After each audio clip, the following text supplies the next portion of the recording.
मैं सत्यवान आर्य, सह आचार्य, बाबू शोभाराम राजकीय कला महाविद्यालय अलवर। प्रिय विद्यार्थियों, पूर्व व्याख्यान में हमने मुंशी प्रेमचंद की जो कहानी पूस की रात थी वह पढ़नी प्रारंभ की थी तथा उसकी व्याख्या भी हमने समझने का प्रयास किया था। अब जो कहानी है उसको आगे बढ़ाते हुए कहानी को हम पढ़ेंगे और उसकी व्याख्या भी समझेंगे, तो आप ध्यान से सुने और समझें।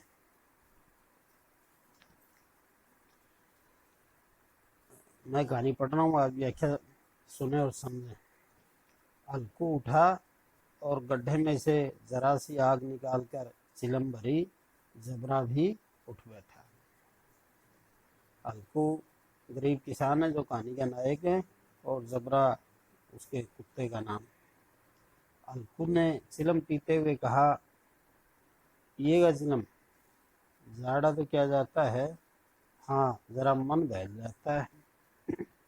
जबरा ने उसके मुंह की ओर प्रेम से छलकती हुई आंखों से देखा। अलकू, आज और जाड़ा खा ले, कल से मैं यहाँ पुआल बिछा दूंगा, उसी में घुसकर बैठना, अब जाड़ा न लगेगा। जो गरीब किसान अलकू है वह मानो अपने कुत्ते जबरा से कह रहा है कि तू आज और सर्दी को सहन कर ले, कल मैं यहाँ घास बिछा दूंगा, तुम उस घास पर आराम से बैठना। जबरा ने अगले पंजे उसकी घुटनियों पर रख दिए और उसके मुंह के पास अपना मुंह ले गया। अलकू को उसकी गर्म सांस लगी। यहाँ मुंशी प्रेमचंद ने मनुष्य और कुत्ते की समीपता का वर्णन किया है कि जबरा जो अलकू का कुत्ता था, जो खेत पर रखवाली में उसकी सहायता करता था, तो उसने जबरा ने अगला पंजा अलकू के घुटनों पर रखा और अपने मुंह को भी वो अलकू के मुंह के पास ले गया और अलकू को उस जबरा की गर्म सांसें अनुभव होने लगी। और यहाँ कहने का मतलब ये है कि अलकू को जबरा की जो निकटता, नज़दीकता या समीपता है वो पसंद आ रही थी। उसे कुत्ते से कोई परेशानी नहीं थी। चिलम पीकर अलकू फिर लेटा और निश्चय करके लेटा कि चाहे कुछ हो, अब की सो जाऊंगा। पर एक ही क्षण में उसके हृदय में कंपन होने लगा। कभी इस करवट लेटता, कभी उस करवट, पर जाड़ा किसी पिशाच की भांति उसकी छाती को दबाए हुए था।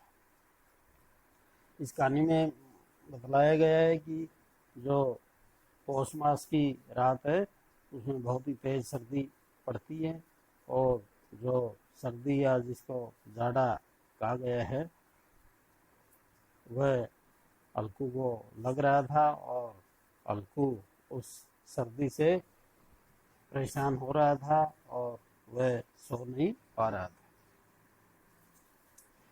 जब किसी तरह न रह गया तो उसने जबरा को धीरे से उठाया और उसके सिर को थपथपाकर उसे अपनी गोद में सुला लिया। कुत्ते की देह से जाने कैसी दुर्गंध आ रही थी, पर वह उसे अपनी गोद से चिमटाए हुए ऐसे सुख का अनुभव कर रहा था जो इधर महीनों से उसे न मिला था। जबरा शायद समझ रहा था कि स्वर्ग यहाँ है और अलकू की पवित्र आत्मा में तो उस कुत्ते के प्रति घृणा की गंध तक न थी। अपने किसी अभिन्न मित्र या भाई को भी वह इतनी ही तत्परता से गले लगाता है। वह अपनी दीनता से आहत न था जिसने आज उसे इस दशा में पहुंचा दिया। नहीं, इस अनोखी मैत्री ने जैसे उसकी आत्मा के सब द्वार खोल दिए थे और उसका एक एक अणु प्रकाश से चमक रहा था। तो प्रिय विद्यार्थियों, इसमें इस पैराग्राफ या इस गद्यांश में बतलाया गया है कि जबरा को भी सर्दी लग रही थी और अलकू को तो लग ही रही थी। तो अलकू ने जबरा को उठा करके अपने पास लेटा लिया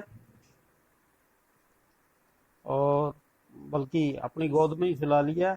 और अलकू को जबरा के शरीर से किसी भी तरह की दुर्गंध नहीं आ रही थी, यानी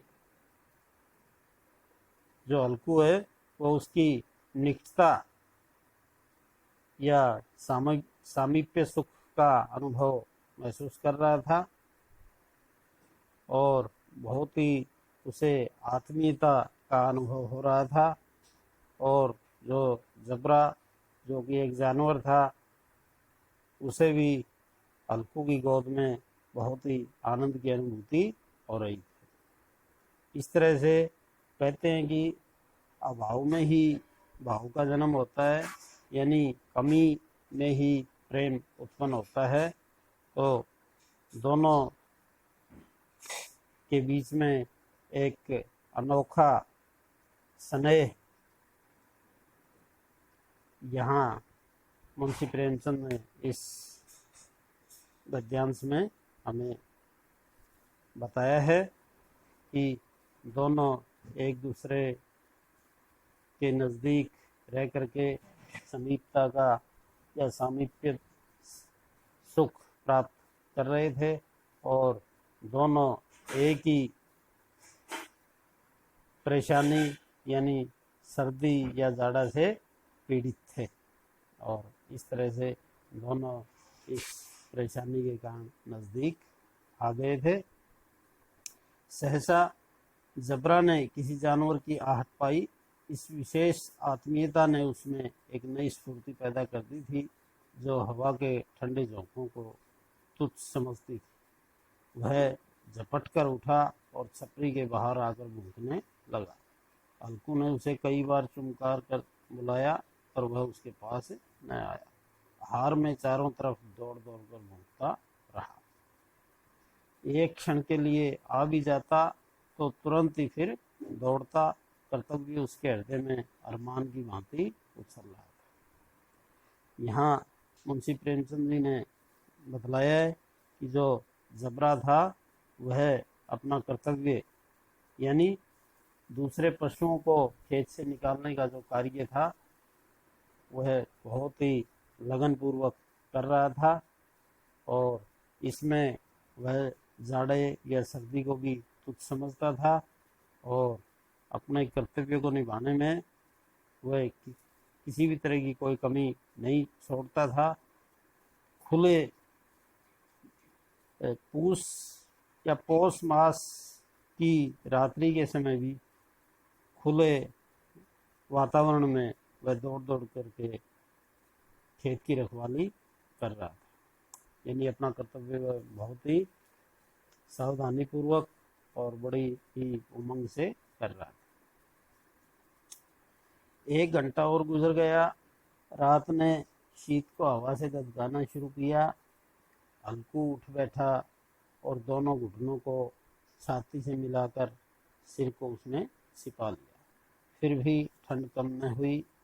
ऐसा जान पड़ता था सारा रक्त जम गया है, धमनियों में रक्त की जगह हिम बह रहा है, यानी बर्फ बह रही है। उसने झुककर आकाश की ओर देखा। अभी कितनी रात बाकी है? सप्तऋषि अभी आकाश में आधे भी नहीं चढ़े, ऊपर आ जाएंगे तब कहीं सवेरा होगा। अभी पहर से ऊपर रात, यानी बहुत ही तेज सर्दी थी जिसमें जो अलकू है ना तो अपने खेत की रखवाली कर पा रहा था और न ही वह सो पा रहा था, बल्कि सर्दी से अत्यधिक परेशान हो रहा था। अलकू के खेत से कोई एक गोली के टप्पे पर आमों का एक बाग था। पतझड़ शुरू हो गई थी।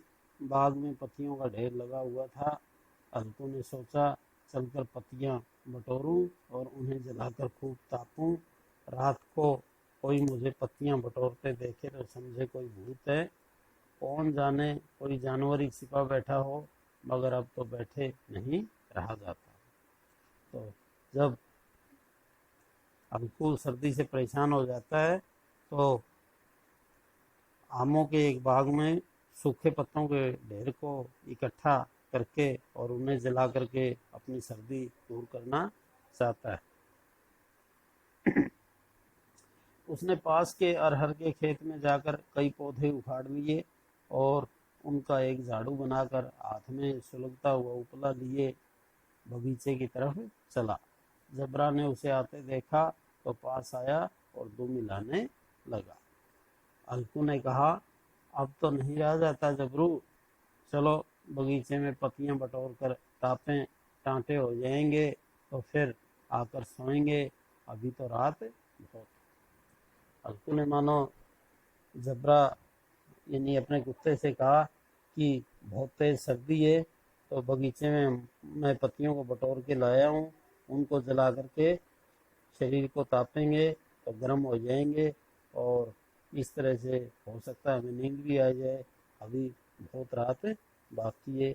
यानी बिना शरीर को तापे हुए या गर्म किए हुए स्वस्थ रहना भी बहुत मुश्किल है। जबरा ने कुं करके सहमति प्रकट की और आगे बगीचे की ओर चला। बगीचे में खूब अंधेरा छाया हुआ था और अंधकार में निर्दय पवन पत्तियों को कुचलता हुआ चला जाता। वृक्षों से ओस की बूंदें टप टप नीचे टपक रही थी। उस पौष मास की अंधेरी रात में जो वायु थी वह भी बहुत तेज चल रही थी, मानो अलकू के द्वारा इकट्ठे किए गए पत्तों को वो उड़ाती हुई जा रही थी और ऊपर आसमान से ओस की बूंदें भी नीचे टपक रही थी जो सर्दी को और ज़्यादा बढ़ा रही थी। एकाएक एक झोंका मेहंदी के फूलों की खुशबू लिए हुए आया। अलकू ने कहा, कैसी अच्छी महक आई जबरू, तुम्हारी नाक में भी कुछ सुगंध आ रही। तो जैसे ही मेहंदी के फूलों की खुशबू आई तो अलकू ने जबरा से पूछा कि कितनी अच्छी या मन को प्रसन्न करने वाली फूलों की सुगंध या खुशबू आ रही है, क्या तुम्हें भी इसकी अनुभूति हो रही है। उसने अपने मन में अपने कुत्ते जबरा से कहा। जबरा को कहीं जमीन पर एक हड्डी पड़ी मिल गई थी, उसे चिचोड़ रहा था। अलकू ने आग जमीन पर रख दी और पत्तियां बटोरने लगा। जरा देर में पत्तियों का एक ढेर लग गया। हाथ ठिठुरे जाते थे, नंगे पांव गले जाते थे और वह पत्तियों का पहाड़ खड़ा कर रहा था। इसी अलाव में वह ठंड को जलाकर भस्म कर देगा। तो उस गरीब किसान अलकू के पास ओढ़ने के लिए वस्त्र नहीं थे तो वह सूखे पत्तों को इकट्ठा करके उन्हें जला करके अपने शरीर को ताप करके और ठंड या सर्दी को जाड़े को भगाने का प्रयास कर रहा था। थोड़ी देर में अलाव जल उठा, उसकी लौ ऊपर वाले वृक्ष की पत्तियों को छू छू कर भागने लगी। उस अस्थिर प्रकाश में बगीचे के विशाल वृक्ष ऐसे मालूम होते थे मानो उस अथाह अंधकार को अपने सिरों पर संभाले हुए हों। अंधकार के उस अनंत सागर में वह प्रकाश एक नौका के समान हिलता मचलता हुआ जान पड़ता था। अलकू अलाव के सामने बैठा आग ताप रहा था। एक क्षण में उसने दोहर उतार कर बगल में दबा ली और दोनों पांव फैला दिए, मानो ठंड को ललकार रहा हो। तेरे जी में आए सोकर ठंड की असीम शक्ति पर विजय पाकर वह विजय ग्रह को हृदय में छिपा न सकता था। तो इस तरह से अलकू ने जो आम के सूखे पत्तों का ढेर इकट्ठा किया था उसे जला करके उसने अपनी सर्दी को भगाने का प्रयास किया था और इस प्रयास में उसे कुछ सफलता प्राप्त हो गई थी और अब उसे एक संतुष्टि का भाव वह महसूस कर रहा था। उसने जबरा से कहा, क्यों जब्बर, अब ठंड नहीं लग रही? जब्बर ने कूं कूं करके मानो कहा, अब क्या ठंड लगती रहेगी, पहले से यह उपाय न सूझा, नहीं इतनी ठंड क्यों खाते? जब्बर ने पूंछ हिलाई। अच्छा आओ इस अलाव को कूद कर पार करें, देखें कौन निकल जाता है, अगर जल गए बच्चा तो मैं दवा नहीं करूंगा। जब्बर ने उस अग्नि राशि की ओर कातर नेत्रों से देखा। यहाँ अलकू और कुत्ते के बीच में मानो संवाद हो रहा हो। संवाद हो नहीं सकता, लेकिन मुंशी प्रेमचंद जी ऐसा दिखा रहे हैं कि जैसे अलकू को ये अनुभूति हो रही हो कि जो उसका पालतू कुत्ता जबरा है वो उसकी सारी बातों को समझ रहा है और हर प्रकार से उसका सहयोग कर रहा है। जब्बर ने उस अग्नि की राशि की और कातर नेत्रों से देखा। मुन्ने से कल नहीं कह देना, नहीं लड़ाई होगी। यह कहता हुआ वह उछला और उस अलाव के ऊपर से साफ निकल गया। पैरों में जरा लपट लगी पर वह कोई बात न थी। जबरा आग के गिर्द घूमकर उसके पास आ खड़ा हुआ। यानी जबरा से नहीं कूदा गया और अलकू उस आग के ढेर के ऊपर से कूद गया। अलकू ने कहा, चलो चलो इसकी सही नहीं, ऊपर से कूद कर आओ। वह फिर कूदा और अलाव के इस पार आ गया। पत्तियां जल चुकी थी, बगीचे में फिर अंधेरा छाया था। राख के नीचे कुछ कुछ आग बाकी थी, जो हवा का झोंका आ जाने पर जरा जाग उठती थी, पर एक क्षण में फिर आंखें बंद कर लेती थी। यानी अब पत्तियां जल चुकी थी और जो अग्नि थी वह कमजोर हो चुकी थी। अलकू ने फिर चादर ओढ़ ली और गर्म राख के पास बैठा हुआ एक गीत गुनगुनाने लगा था। उसके बदन में गर्मी आ गई थी और ज्यों ज्यों शीत बढ़ती जाती थी उसे आलस्य दबाए लेता था। जबरा जोर से भूंककर खेत की ओर भागा। अलकू को ऐसा मालूम हुआ कि जानवरों का एक झुंड उसकी खेत में आया है। शायद नील गायों का झुंड था। उनके कूदने दौड़ने की आवाज़ें साफ कान में आ रही थी। फिर ऐसा मालूम हुआ कि वह खेत में चल रही हैं। उनके चबाने की आवाज़ चर्चा सुनाई देने लगी। तो जैसे ही अलकू और जबरा अपने आप को आम की सूखे पत्तियों को जलाने के बाद जो अलाव अब ठंडा पड़ता जा रहा था उसमें उसके पास बैठ कर के अपनी सर्दी भगाने का प्रयास कर रहे थे, वैसे ही जबरा जो उसका प्रिय पालतू कुत्ता है उसे ऐसे महसूस हुआ कि जैसे जानवरों का कोई झुंड खेत में आया है। शायद नील गायों का ही कोई झुंड होगा। और ऐसा अनुभव करके जबरा जोर जोर से भूंकने लगा और खेत की ओर उन जानवरों को, उन नील गायों को भगाने के लिए दौड़ा। उसने दिल में कहा, नहीं, जबरा के होते कोई जानवर खेत में नहीं आ सकता। लोच ही डाले, मुझे भ्रम हो रहा है। कहाँ, अब तो कुछ नहीं सुनाई देता। मुझे भी कैसा धोखा हुआ। उसने जोर से आवाज़ लगाई, जबरा जबरा। जबरा भूंकता रहा, उसके पास न आया। फिर खेत के चरे जाने की आहट मिली। अब वह अपने को धोखा न दे सका। उसे अपनी जगह से हिलना जहर लग रहा था। कैसा धंधाया हुआ बैठा था। इस जाड़े पाले ने खेत में जाना, जानवरों के पीछे दौड़ना असह्य जान पड़ा। वह अपनी जगह से न हिला। उसने जोर से आवाज़ लगाई, हिलो हिलो हिलो। यानी जैसे ही खेत में जानवरों का झुंड आया वैसे ही जो उसका पालतू कुत्ता जबरा था वह उन्हें भगाने के लिए दौड़ा। लेकिन जो अलकू था वह आलस्यवश उनको जानवरों को निकालने का उसने कोई प्रयास नहीं किया और सारी जिम्मेदारी उसने जबरा पर ही डाल दी और ये अनुभव करने लगा कि जबरा के होते हुए उसके खेत को नुकसान नहीं होगा, लेकिन ऐसा नहीं हुआ। नीलगाय आई और उसके खेत को चर गई, लेकिन जबरा ने उन नीलगायों को भगाने का बहुत अधिक प्रयत्न किया, जिसमें उसे सफलता नहीं मिली। जबरा फिर भूख उठा, जानवर खेत कर रहे थे, फसल तैयार है, कैसी अच्छी खेती थी, पर ये दुष्ट जानवर उसका सर्वनाश किए डालते हैं।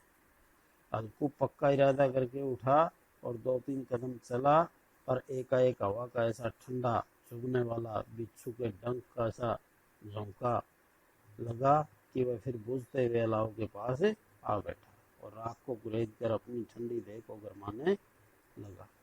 एक बार अलकू ने उठ करके जानवरों को भगाने का इरादा अवश्य किया था, लेकिन वह सर्दी या ठंड के आगे हार मान लेता है और वापस अलाव के पास आकर के बैठ जाता है और राख को कुरेद करके अपनी ठंडी देह को फिर वो गरमाने का प्रयास करता है। जबरा अपना गला फाड़े डालता था, नीलगाय खेत का सफाया किए डालती थी और अलकू गर्म राख के पास शांत बैठा हुआ था। अकर्मण्यता ने रस्सियों की भांति उसे चारों तरफ से जकड़ रखा था। अकर्मण्यता कोई भी कार्य न करने की भावना। तो मुंशी प्रेमचंद ने बतलाया है कि जो जबरा था उन नीलगायों को रोकने के लिए मतलब गला फाड़ फाड़ करके वो चीख रहा था, चिल्ला रहा था, उन्हें भगाने का प्रयास कर रहा था, लेकिन नीलगायें अलकू के खेत को निरंतर चर रही थी और जो अलकू था वह अकर्मण्य हुआ, आलसी बना हुआ, राख के पास ही बैठा रहा। उसने उन नीलगायों को भगाने का कोई प्रयास नहीं किया।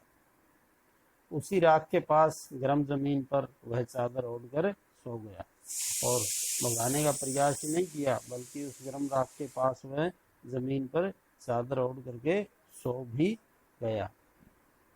यानी वह हताश हो चुका था कि वह अब अपनी फसल को नहीं बचा पाएगा। सवेरे जब उसकी नींद खुली तब चारों तरफ धूप फैल गई थी और मुन्नी कह रही थी, आज क्या सोते ही रहोगे, तुम यहाँ आकर रम गए और उधर सारा खेत चौपट हो गया। हल्कू ने उठकर कहा, क्या तू खेत से होकर आ रही है? मुन्नी बोली, हाँ, सारे खेत का सत्यानाश हो गया। भला ऐसे भी कोई सोता है? तुम्हारे यहाँ मंडैया डालने से क्या हुआ? तो जो मुन्नी है वो उसे कह रही है कि तुम्हारे यहाँ खेत में झोंपड़ी डालने से या यहाँ रहने का कोई फायदा नहीं हुआ, क्योंकि सारा खेत को जो जंगली पशु थे वो चर चुके थे। अलकू ने बहाना किया, मैं मरते मरते बचा, तुझे अपने खेत की पड़ी है, पेट में ऐसा दर्द हुआ, ऐसा दर्द हुआ कि मैं ही जान। और अलकू ने अपनी पत्नी मुन्नी से झूठ बोला, बहाना किया कि मेरे पेट में मतलब ऐसा दर्द हुआ कि मैं उठ भी नहीं सका और मैं मतलब इस बीमारी के कारण खेत की रखवाली नहीं कर पाया। दोनों फिर खेत के डांड पर आए, देखा सारा खेत रौंदा पड़ा हुआ है और जबरा मलैया के नीचे चित लेटा है, मानो प्राण ही न हो। दोनों खेत की दशा देख रहे थे। मुन्ने के मुख पर उदासी छाई थी पर अलकू प्रसन्न था।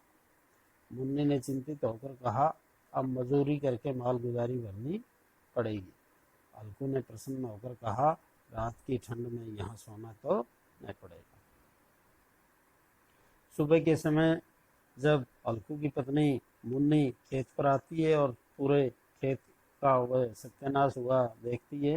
यानी खेत की संपूर्ण फसल को जो जंगली जानवर यानी नील गाय वगैरह थे वो चर गए थे। तो मुन्नी अलकू को बुलाना भी देती है, शिकायत भी करती है कि उसने अच्छे से रखवाली नहीं की। और वह देखती है कि जो जबरा था वह भी बिल्कुल मृत के समान लेटा हुआ था, या हो सकता है इस सर्दी में उसके प्राण ही निकल गए हों। उसमें किसी तरह का कोई हलचल नज़र नहीं आ रही थी। तो मुन्नी ने निराश होकर के कहा कि अब मजदूरी करके मालगुजारी भरनी पड़ेगी, यानी खेत का जो कर है वो भरना पड़ेगा। हल्कू ने प्रसन्न होकर के कहा, ठीक है, मजदूरी करके हम मालगुजारी भर देंगे, लेकिन रात में अब यहाँ सोना तो नहीं पड़ेगा। यानी अब फसल नष्ट हो चुकी थी और अब खेत की रखवाली करने की कोई आवश्यकता नहीं रह गई। कुल मिलाकर के विद्यार्थियों, यहाँ मुंशी प्रेमचंद ने ये बतलाया है कि एक गरीब किसान, एक साधनहीन किसान जिसके पास पर्याप्त वस्त्र भी नहीं है और न ही मतलब खेती करने के अच्छे साधन हैं, वह इतना दरिद्र या इतना गरीब है कि अपनी सर्दी को भी नहीं भगा सकता। तो ऐसे में वह अच्छी खेती किस तरह से कर सकता है और न ही वह अपना कर्ज उतार सकता, और स्वस्थ रहना भी उसके लिए एक बहुत बड़ी समस्या है।